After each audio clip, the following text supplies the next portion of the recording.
All right. Good morning. It is good to be with you again.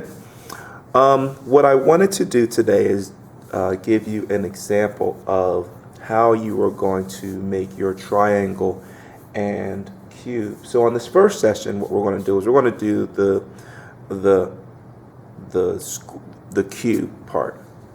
And in order to do your cube, we first we drew our designs. So we drew one square with 90-degree angles, and we also notated that you have your 3-inch sides. Okay? So what we're going to do is we're going to use our timber cutter. Okay? Again, make sure you have your safety glasses on. Make sure that you have nothing hanging off of your wrist. Okay? You also want to make sure that your hair is pulled back. We don't want any of you to have shorter hair at the end of class. But also we want to make sure that I want to go through a few things on the timber cutter.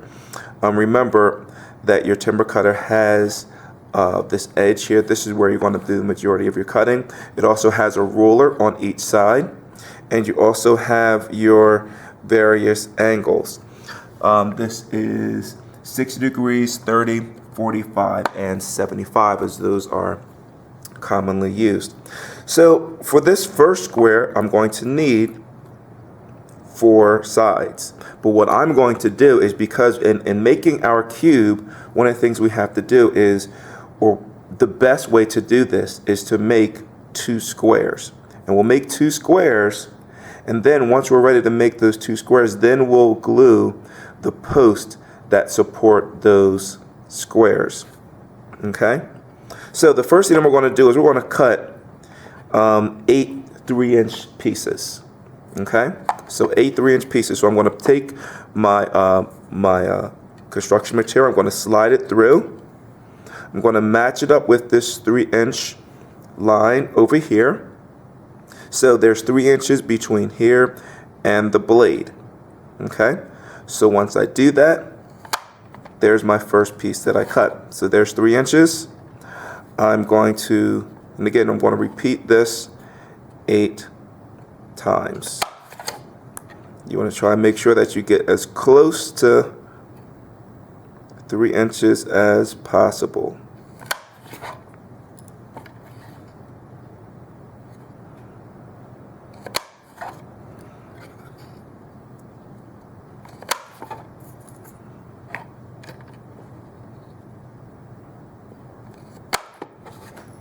So there are 6, and now I need 2 more.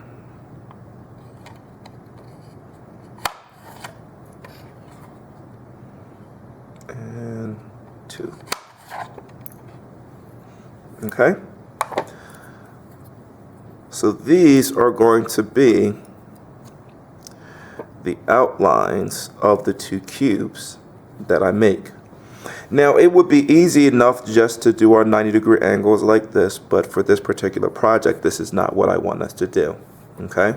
What I do want us to do is I want us to cut these at 45 degrees so that they match up perfectly, and it's a lot more aesthetically pleasing in order to do that. Okay? So in order to cut at our 45-degree mark, just like we did before, so I'm going to match up my material on the 45-degree angle line, and I'm going to make a single cut. Okay? Then I'm going to do the same thing on this side. So ultimately, what I want is my angles to be pointing both in this direction. Okay? So I'm going to want to repeat this for the rest of the materials. So I finished cutting the 3x3 pieces, well, the 3-inch pieces, and I cut the angles on them. And what you can now see, and I will zoom in a little bit so that you can see these angles as they fit together. So now my angles actually come together, and now they actually form a complete square.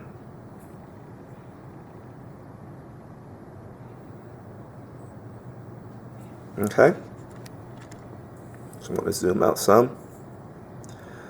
So now that you can see, this is what your end product will look like. Okay. Now, one of the things that some people use is they use these Accenture fixtures, and this is a 90-degree angle. So what many students, I have seen them do, and I'll pass these out to you guys, but what many students will do is they'll glue the connecting point here, okay, to make sure everything stays together, and then they'll put these around to make sure that these stay at their perfect 90-degree angle cut. Okay. Now, I am not requiring you to do this, but it is a way to make sure that when you put everything together, you are at 90 degrees and not 91 degrees and so forth. Okay.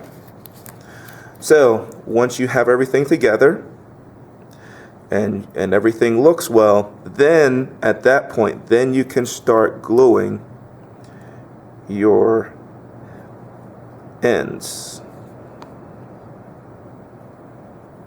And realistically, you only need to glue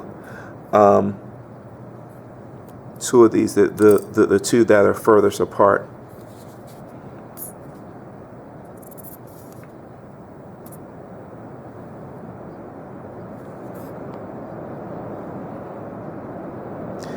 If you hear that background noise, it's raining outside. Okay, so there is my first square, and I'm going to put these on here just to make sure that these stay at 90 degrees. Okay, so that's my first square, and then what I'm going to do is I'm going to repeat that on the second square. And then what we'll do is once these dry, on the following video, I'll show you how to combine both squares, and then you'll have your cube.